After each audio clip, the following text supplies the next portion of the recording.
All right, hey guys, welcome back to another edit. We've got a really exciting one today where we're going to be doing a deep dive into the latest and first WSL World Longboard Tour event, which is held at my hometown at Bells Beach. It was epic having all the competitors surf the breaks that I've been surfing since I was a little grom. It was really nice sharing the lineup as well as some heats with them, and we'll also do a breakdown of the event as well. But first, we're actually going to go through a really fun edit of some of the waves and the epic conditions that we had prior to the event. And I just wanted to take the time to announce something that I'm really excited about, and that is the official launch of longboardsessions.com, an online platform designed to progress your surfing, progress your longboarding, and of course, enjoy the process. I've been really busy building this over the past 2 years, and it's something that I've poured my heart and soul into, and I've built this alongside Brian from Longboard Sessions and Tommy from 10 Toes Surf. I will speak about this a little bit more towards the end of the video, so if you are interested, then feel free to stick around for that. Or if you want to, you can also feel free to check out longboardsessions.com, which we'll be putting as the first link down in the description below, and you can check it out there. But let's get straight into the edit. Yoo!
All right, so let's delve into how the contest went and everything like that. I think firstly, I'd start off by saying I was so stoked to qualify and get the wild card for the first World Tour event this year, especially being at Bells, my home break. It's really, really special to be able to, I guess, compete at a stage like this in front of my family and friends, and to be able to have it be a place that I've grown up at. It's something that's really, really special. So over the past year, obviously competing on the World Tour last year, I felt like I learned a lot. I felt like I learnt a lot competitively, as well as where I needed to go to take my surfing to the next level. Although the result, which we'll get into in a sec, isn't quite what I was hoping, I do really feel like I'm in a strong position for my surfing, and where I've been able to take myself, especially considering how I competed last year and how things were looking last year to how I'm feeling this year. There's been a few things put in place which we can speak about as well. We actually had a really fun little contest as well called the Winter Classic that was run by my local surf club down here, one of the local surf clubs, Surf Coast Longboarders, and we had a bunch of the competitors for the WSL also competing there. Kevin Skavana, Sam Christensen, Tucker, JR, a bunch of the crew, which was really fun, and it was good to see how everyone, obviously the break that it was at was a place I've been surfing since I was literally 9 years old. So it was really cool to see that level of surfing there, and to see how their approach to the wave differed as well. And that contest was super fun, a really good vibe, and it was a good preparation for Bells as well and what I wanted to do there.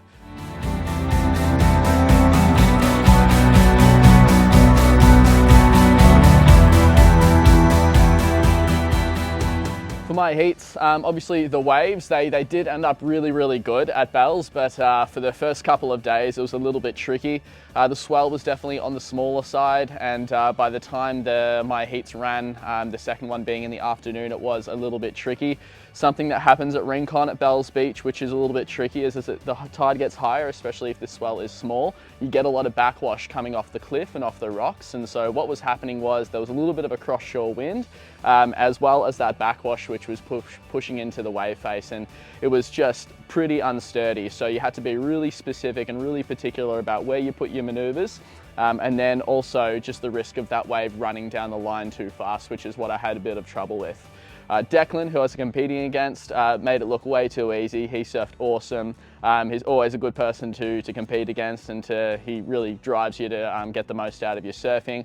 Unfortunately, in the second heat there, in the round 2 heat, I didn't really pick the right ones. I felt like my patience out there was good, just didn't happen to get the right one that reeled off. So I ended up losing the elimination round. The first round again, I had against Carney and one of the guys from France. They both surfed really well. Again, I think I was happy with how I put that heat together from a patience perspective. It was just the degree of difficulty and the critical nature of the waves that I don't think I was able to capitalize on as much. But again, I'm really happy with how my surfing went. I was getting some okay little nose rides, and my turning game certainly felt like one of my strengths this year. I wish I had had some opportunity in the finals day, which we'll speak about in a second, to be able to show that element to my surfing, because I really do feel like what I was able to do out in the heats and the waves I was surfing out in didn't necessarily show what I've been working on and what I feel like I've been able to capitalize on over the past year or so. But that's competitions, everyone has to surf the same waves, and that's just up to me in the next event to do even better. But speaking about finals day, man, that was an epic day. It was pretty much, if you watch that finals day, if you go back and watch it, it was pretty much all you could hope for longboarding out at Bells Beach. A lot of the time, if you shift over to the bowl at Bells Beach, it gets pretty tricky for longboarding, just in the amount of energy and push that wave has, and it does get quite shouldery as well. So those things combined make it a little bit tricky to be able to navigate long nose rides, and to be able to really, especially ride the traditional longboards, it makes it a bit trickier.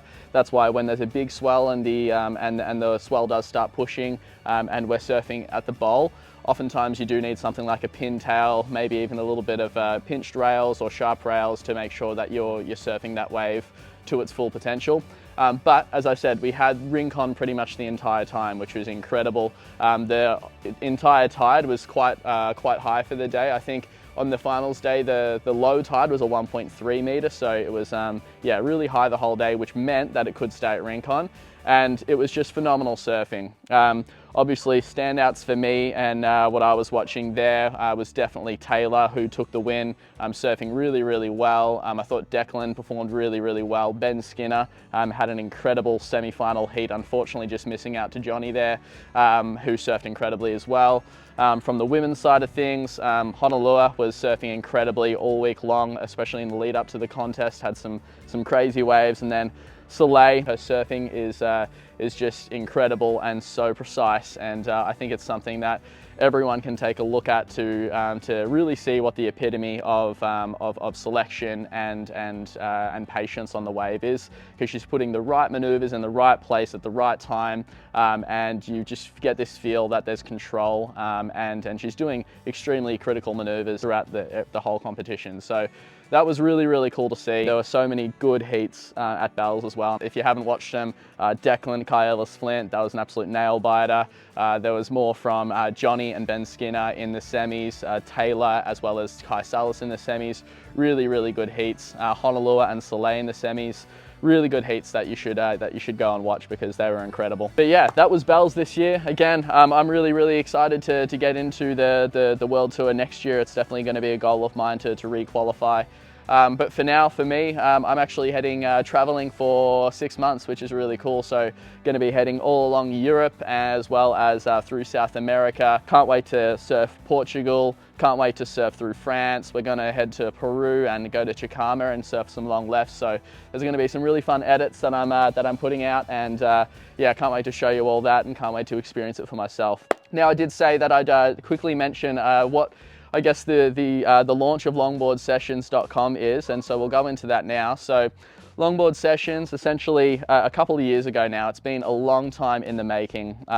Brian from Longboard Sessions approached me about making a framework and a platform for longboarders who wanted to progress their surfing. And the idea around this for myself especially was, I suppose, when I was growing up surfing, I didn't have any longboard specific coaching. A lot of it was me just trying to watch Joel Tudor on videotape, CJ Nelson, Jai Burns, all the people that I was inspired by, and try and pick out little things. But it was really tricky. The coaching that I did get was oftentimes from shortboarders, which just didn't really parlay into the longboarding side of things very well. And it was really tricky because with where I was living, as well as the resources, we didn't have kind of infinite YouTube and everything like that back in the day. So it was really tricky. And I guess a thing that I'm passionate about now is making sure that longboarding and longboard education is accessible for everybody, so that people can progress their surfing no matter where they are. And I think Longboard Sessions is going to be an extension of that, and it's something that I'm really, really passionate about and I'm really, really excited to bring to you all. So essentially it is a platform that allows you to run through a framework. The framework is called Longboard Continuum, and again, it takes you from the very start to the very finish, from your first time surfing all the way to hanging heels and beyond that. And it's a live framework as well. So this is something that I'm going to be investing pretty much all my time and energy into, making sure that everyone within Longboard Sessions, within the community, is progressing. There's personalized guidance and feedback from myself, Tommy, and Brian as well. And what we're really trying to do is create the ultimate platform that people can utilize to progress their surfing, progress their longboarding, but also have a great time doing it. There's a community element as well, kind of a social media element where we can connect with you, where everyone can connect with each other and share the experience, ask each other questions on what they're learning, or just have a good laugh about different things longboarding wise, as well as just connecting with each other on a personal basis. So something I'm really, really excited for. And the last part to it is something that we've introduced called the Longboard Sessions rating system. You might see in different sports, there's ways that people can quantify their ability level. That gives them really good information as to where they're at now, but more importantly, where they can progress to and what they need to do to progress. And so this is something that I think is hopefully going to be a game changer for everyone with respect to understanding where they're at and exactly what they need to do next to progress their longboarding. So rather than speak about it too much more, if you're interested, please feel free to go check that out in the link down below, longboardsessions.com. Super excited to get this up and running, to get this launched, and would love to hear what you guys think about it as well. We're in there working with you, so yeah, we'll see you in there.